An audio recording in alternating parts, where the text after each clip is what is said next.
Tell me, do you remember the last time you literally laughed till your belly ached? We learn about life through questions. Can people then change their aura?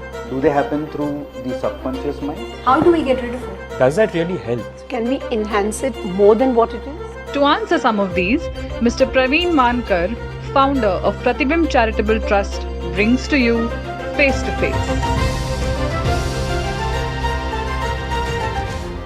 This week we are talking about the importance of joy. It is quoted that when you find joy inside you, it can burn the pain. But what is joy? In Hindi, people say Nirmal Anand. What is all this? So, what do you mean by joy? Is it a state? Joy is the expression of life. Life expresses itself in joy. When I say life, life is available in different forms. Let's take the example of the seasons. So first there is autumn, all leaves are falling down, followed by winter, and in India we don't experience winter the way it should be experienced, at least not all parts of India. So when you say winter, there is generally snowfall. So after the trees have shed all the leaves, there is a layer of white. Plus you see all animals and birds have gone into hibernation. True. You don't see any evidence of life moving around. After winter comes spring. Animals start coming out of their hiding. New babies are seen. True. New births have taken place. The plants have bloomed. There is a riot of color over the landscape. The white has been replaced by myriads of colorful shades all over the landscape. And generally, life is associated with a spring of activity. Spring means enjoyment. And you see that in the pups and the cubs of animals prancing around, no care in the world, completely in gay abandon. That's joy. Expressing life. Life expresses itself in complete joy. Look at human babies. No care in the world. True. They will smile and laugh at anything, what appears to you and me as something silly. A baby has no such calculations. A baby submits itself to peals of laughter. Not worried what people will think or say. We are very careful. Tell me, do you remember the last time you literally laughed till your belly ached? You will struggle. You will struggle to remember the last time you laughed to such an extent that your belly started aching. Adults have forgotten the art of laughing with genuine pleasure. We have laughter clubs. You go early morning on the beach and you will see groups who are conducted by a conductor who says, now 1, 2, 3, laugh, and everybody says, ha, ha, ha. The heart has no joy in it. You are just expressing ha, ha, ha. That laughter has no element of joy in it. If you ask an adult to express laughter, he will be worried that people may be watching him and commenting that this guy doesn't know how to behave in public. Look at the way he is laughing, mannerless fellow. So, as an adult, you are conscious of all these things. But you look at a child, you do anything, the child will laugh irrespective of who is around the child. What others say, the child is not bothered. I saw a very nice video of a father tearing a piece of paper in front of the baby's face. All that he was doing was tearing a piece of paper, and the paper was making a sound of tearing. And the child was and that sound induced not giggling, bursts of laughter. Every time the father tore the paper, and he must have done it 7-8 times, every time the baby laughed with the same intensity. Imagine if I were to do that in front of your face, you would look at me and say, "Isko kya ho gaya?" You would wonder whether there's something amiss, and you would find this action completely silly. When we laugh as adults, we snigger, we don't laugh. True. Yeah. And then it is supposed to be a cultivated, socially correct laughter. Where is the joy in that?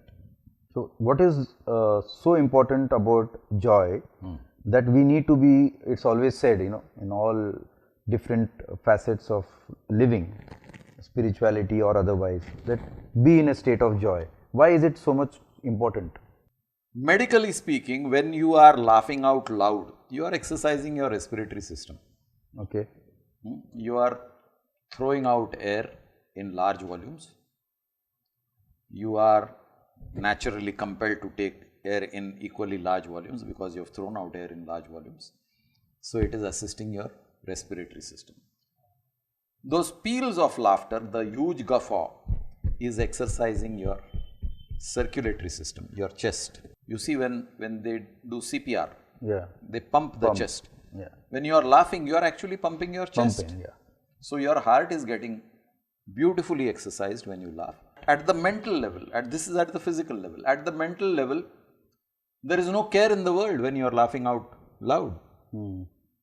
When there is no care in the world, automatically you are de-stressed. Yeah. And there is So, all the ill effects of stress and adrenaline are reduced. So, even at the mental level, it has a psychosomatic effect, a healthy effect on your body. And when you laugh out loud, you are spreading good cheer. So, it is not a solitary benefit, it is a multiple benefit. for everybody. There was another video where they showed that one guy was reading a newspaper in the metro and probably he read something which was funny and he started laughing to himself. He started with a small giggle and then exploded into bursts of laughter. And people looked at him quizzically. The first few reactions were, what's wrong with this guy? And this guy, without bothering about what people would think, continued laughing, and soon he had a couple of guys laughing along with him, and within a short while the whole compartment was laughing aloud without knowing why this guy is laughing. So it has a contagious effect, a positive contagious effect on your surroundings. So it is therapeutic. How do we practice joy in day-to-day living then? Practice means retraining, because you have practiced sorrow so much that you have conditioned yourself to express sorrow. It's or express programmed anguish. that way. Programmed that way. You're a programmed robot who is expressing anguish, fear, all the negative emotions. So now it is like if I have written something on a blackboard or a whiteboard, if I have to rewrite something else, I first need to erase what has been previously written before I rewrite. Suppose I have written sorrow. Now I want to write joy on the same whiteboard. I have to first erase that word sorrow before I can write joy and make it meaningful for the reader. If I want the reader to pick up only joy, I have to first erase the sorrow, which is very easy on a whiteboard, not so easy on a conscious or a subconscious mind. So how do we do it? Meditation. So how do I do it? Now people say for anything and everything it is meditation, but meditation is not something that a layman can do. Okay. Joy comes automatically when you start acknowledging your gifts in life. When am I sorrowful or when am I sad? When I feel that I have been deprived. Why am I unhappy? Because I feel I am deprived. Why do I feel I am deprived? Because you have something more than me. So there is comparison. You're fairer, you're taller, you're more educated, you have more wealth. So when I start comparing, you have more and I have less, that becomes the first seed of sorrow.